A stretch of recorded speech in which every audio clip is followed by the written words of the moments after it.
Greetings, I'm Andrea Vocab Sanderson, San Antonio's Poet Laureate 2020 through 2023. Welcome back to TPR's Worth Repeating series, Reckoning with Racism, Part 2.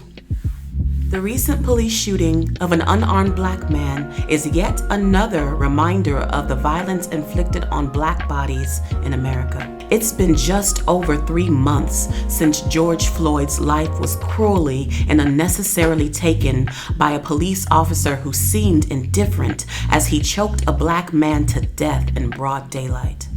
It took 8 minutes and 46 seconds.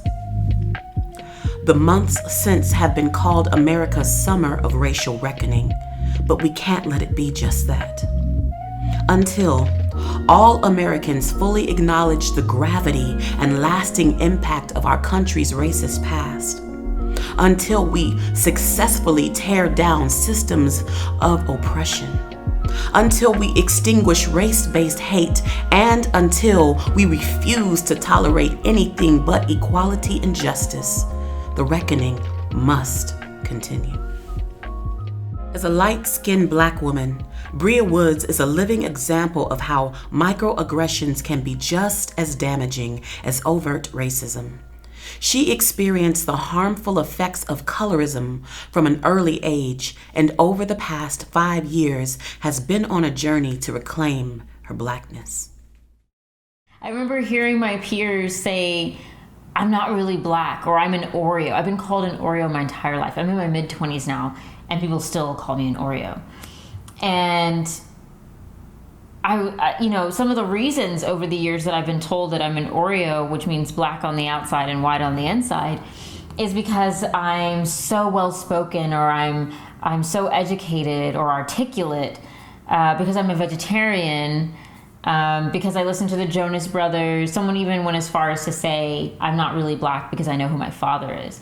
And what's interesting is I've heard this from both my white peers and my black peers. You know, I wasn't black enough for either group, but I'm obviously clearly not white. So where did that leave me?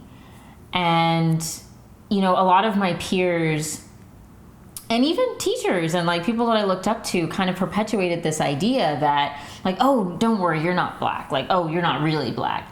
And they said it in a way as though oh, congratulations, you've evaded some sort of second-rate existence. And when I moved to San Antonio in 2006, I started middle school here, and I went to a predominantly white middle school in Northeast San Antonio. And that was the first time I started to question, is my blackness a problem? One of the girls in my English class in 7th grade used to ask me all these strange questions, such as, do you shower? What do you eat? Do you have a mother and a father? Why does your hair look like that? And it was the first time I felt othered. And, unfortunately, I didn't have the vocabulary that we have now. A lot of these words, even the word microaggression, we didn't have that in 2007. A lot of these words and terms and vocabulary have entered our lexicon within the last 5 or so years. This is relatively new, but that's the issue, right? Children, the only currency you really have is social acceptance. So I didn't want to rock the boat or seem uncool. So I would just kind of oh, haha, yeah, I'm not really black. But what I didn't understand is that it was really impacting not only my racial identity, but even the relationships and friendships that I had. I was even afraid to associate with other black kids for so long because I thought oh, are my teachers going to think that I'm stereotypically black? Are they going to think that I'm bad? Are they going to think less of me if I'm hanging out with, the black kids that fit the stereotype that they say I don't exhibit? And so it wasn't until I actually moved to another country that I had my first black best friend. I moved to London after I graduated from college, and it was the first time that I could just be me. I didn't have to be black first or even a woman first. I could just walk into a room and just be Bria. And that's when I started to understand that, wait a minute, I think I've been lied to. Blackness isn't just this small stereotype. it's more than that.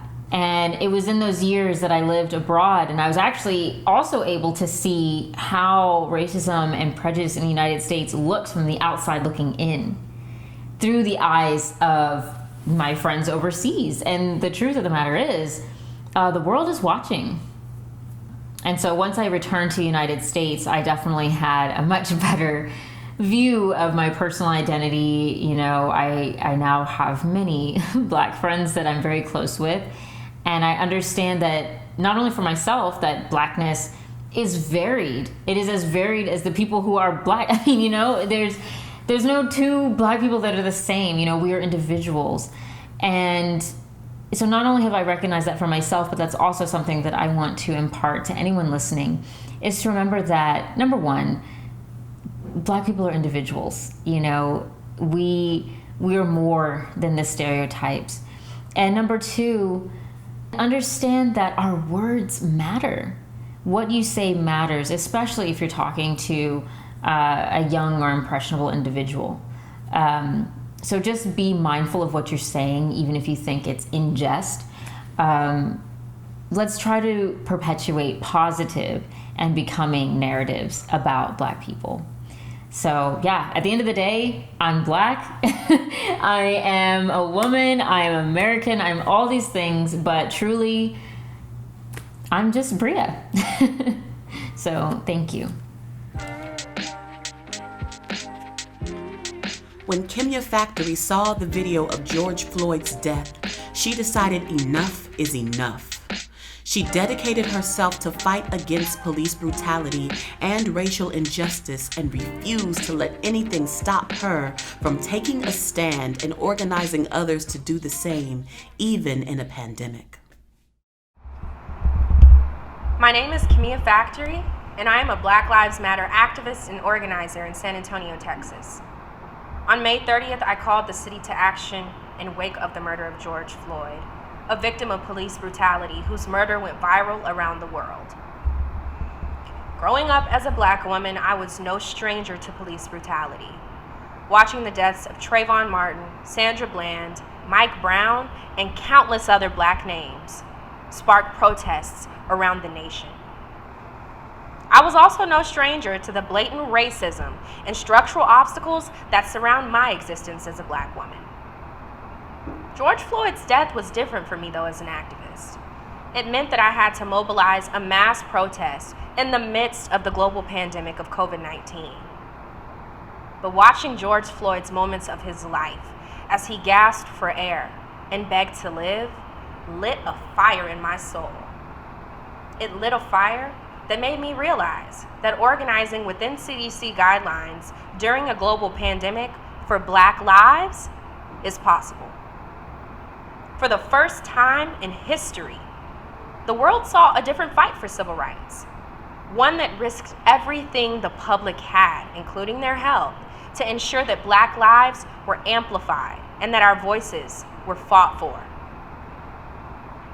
The community of San Antonio made my heart full when they donated masks, water, supplies. Medics from all over the state volunteered their services, and local businesses offered their spaces for refuge in case of violent interaction between police and protesters.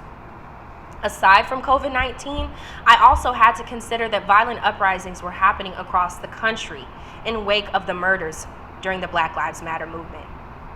Therefore, I had to remind over 20,000 protesters to love one another, maintain their distance 6 feet apart, and also that it was a peaceful protest.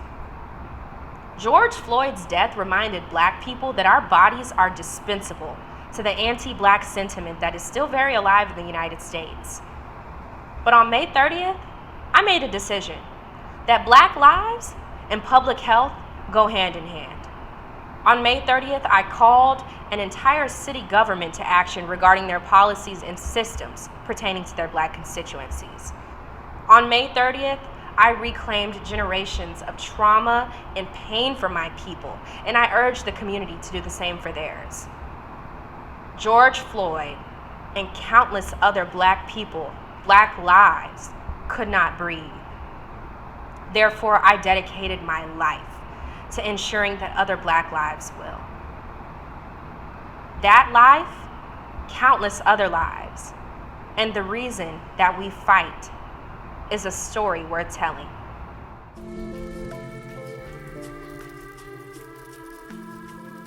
This summer, as Americans stood up in mass to say Black Lives Matter, Asian Americans were also experiencing racism related to COVID-19. Myra Dumabius challenges San Antonio's Asian residents to step up and speak out about discrimination and bias inflicted on them by the community. Although there are Asian Pacific Islander American restaurants, grocery stores, and animal festivals here in San Antonio, as a community, we're still mostly silent. We're generally silent when something racist or discriminatory happens to Asian Pacific Islanders, or APIs, and it makes me feel like we don't matter enough. It's also connected to why we're silent about Black lives. I've experienced microaggressions here in work settings where I've heard things like, "I don't understand a word coming out of your mouth," before I even finish my sentence. "Why don't you just put your parents in a care home?" My food being reported to supervisors behind my back. And worse things affecting longevity in a workplace. The silence makes me feel like when things like this happen, I'm on my own, and so are others, perhaps. It makes me feel like our well-being, safety, and overall quality of life, our freedom to fully demonstrate our skills and capacities, the recognition of who we are, and what we can bring to the table as APIs in San Antonio is not important. Although, if we can entertain crowds with our cultural dances and martial arts and cultural attire, provide consumers with food and grocery items and decorations, we're applauded. However, the recent attacks against Asians here in San Antonio as scapegoats for COVID-19 clearly demonstrates to us that we shouldn't be satisfied with our minimal API presence. When two racist attackers can cause a 70-year-old Chinese-American restaurant owner to be hospitalized for days, it sends a clear message that we're not valued. Similar racist events happen to students, faculty, other educators, customers, and others of API descent right here in our city. There was no API unified voice saying, "This is not okay. You can't do this to one of us and just get away with it." Although 3.5% of Bexar County, the combination of Asians and Pacific Islanders, is over 70,000 people. There's enough of us to say this is not okay when something happens to one of us. The response to the banner that was flown over San Antonio in May, stating, "Say Chinese virus," was responded with support on San Antonio social media, cheering a certain political platform associated with that statement. So when someone says, "Oh, I don't want to be political," we have to remember that it's the people who make basic human rights and dignity become political because it's part of their political platform to protect discrimination, including violent racism. We as a community of APIs in San Antonio can break the silence together. Our history shows us that we need to. APIs throughout history have been mistreated and discriminated against because Black people and Indigenous people were discriminated against and mistreated first. Our own history shows that our own people were lynched and also attacked by mobs. We're part of the populations segregated from white people with signs like "Absolutely no Filipinos allowed," "No gooks, no chinks." Japanese American internment camps, including one close to San Antonio called Crystal City. Anti-miscegenation laws. In San Antonio, there was a senator who authored a Texas Senate bill targeting Asians from owning businesses. It didn't pass because Asians rose up and spoke out against it and educated the community about it.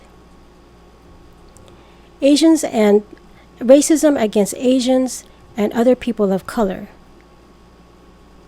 won't go away until racism against black people and internalized racism is confronted. Right now, there is a national civil rights movement happening.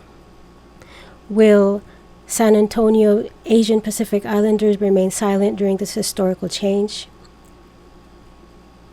To stay silent during this current civil rights movement and to stay silent about Black lives is to say, if history repeats itself, it's okay by us. If one of us gets attacked, we won't say a word or rock the boat. Small boats without a main ship to be tethered to or to board for safety are unstable. On the API boat here in San Antonio, please don't wait for the waters to become rocky. Rock the boat enough to board the main ship that unifies us all.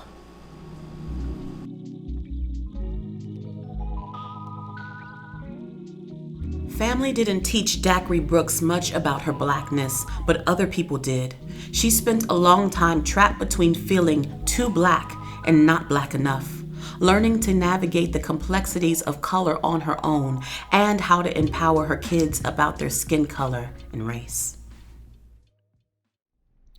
Hi, my name is Zachary Brooks, and I am from San Antonio, Texas. And I want to share my story about colorism and how it has impacted my life. So I remember being in the 3rd grade in San Antonio, Texas, and I was playing the game of tetherball with my friends during recess. And just like it gets hot in the middle of the day in Texas, it was a scorcher that day. And I remember my cheeks were turning red, my body was burning, and I didn't want to go inside until they rang the bell. So I stayed outside and played tetherball with friends. And this girl came up to me and she saw that I was burning. And she looked at me and she said, "You're burning." And I was like, "Yeah, I know." And she's like, "Well, what are you?" And I remember looking at her kind of dumbfounded. And she goes, "I mean, are you mixed or are you black?" And my response to her was, "I'm black." And she's like, "Well, what's your mom?" My response, "Black." "Well, what about your dad?" "Black." And I, for the first time in my life, at 8 years old, felt as though I needed to defend my blackness. And that was a really tough position to be in as a kid. I didn't talk to my mom about it. I internalized it, but I just remember growing up and I would be in spaces where I'd be looked at differently because I would be the lightest one in the bunch. And I think that had me always believing that I needed to somehow prove that I was black or prove my blackness or prove that I wasn't mixed. Now, it's really interesting because when I went to high school, I had a total opposite experience. So we moved from Texas to Virginia when I was about 12. And I remember going to a predominantly white high school. And I learned about anti-blackness at that point because when I went to high school, I straightened my hair. I hung out with my friends, and they would say things like just really racial comments about black girls, like, "Oh, all black girls have big butts," or "those black girls this," or "those black girls that." And they would say racist things. And I remember saying, "Hey, like, I'm black. That offends me." And I remember one of my friends was like, "Girl, you're not one of them. Like, when I see you, I don't see a black girl." And I just remember thinking to myself, wow, right? Like, what does that mean? And that's when I actually realized that being in an all-white space, in a space of whiteness, that being light-skinned or lighter-skinned was deemed somewhat of having an advantage or being separated from blackness or a group of black people.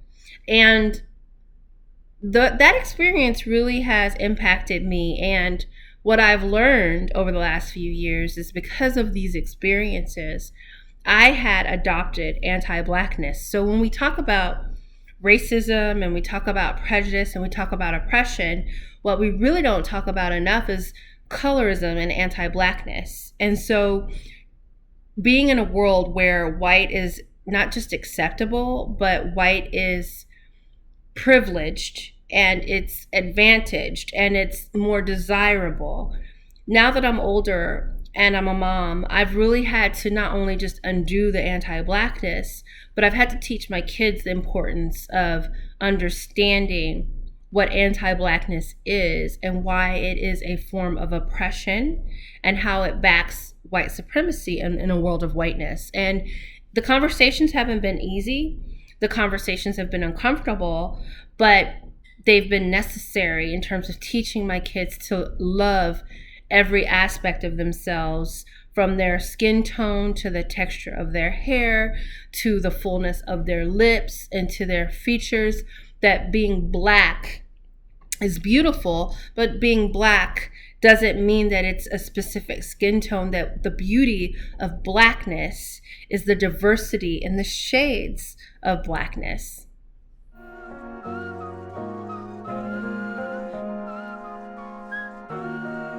Thank you for tuning in to Reckoning with Racism, Part 2. Tonight's episode was brought to you by Hayward Gaudet, Mind Science Foundation, and 80/20 Foundation.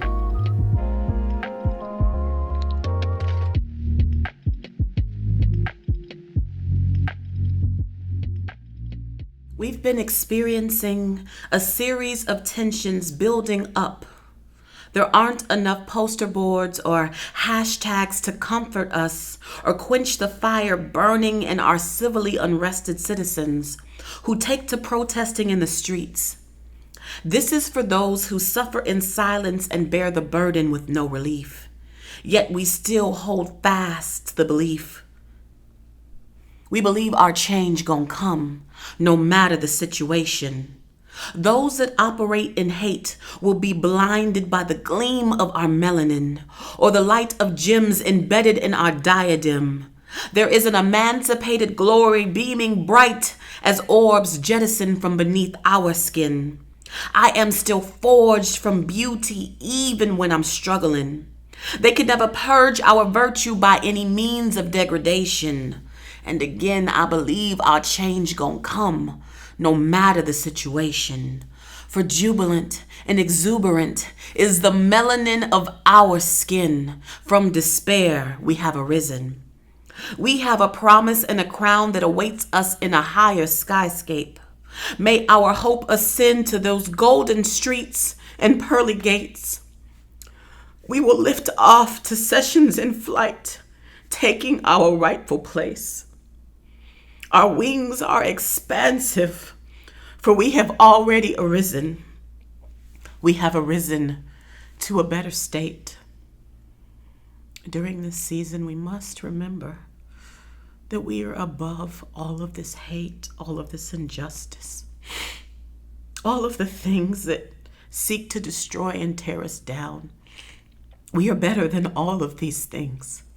And if we come together, we can be the change that we want to see so that our children and our children's children have something tangible to live in and prosper. Thank you.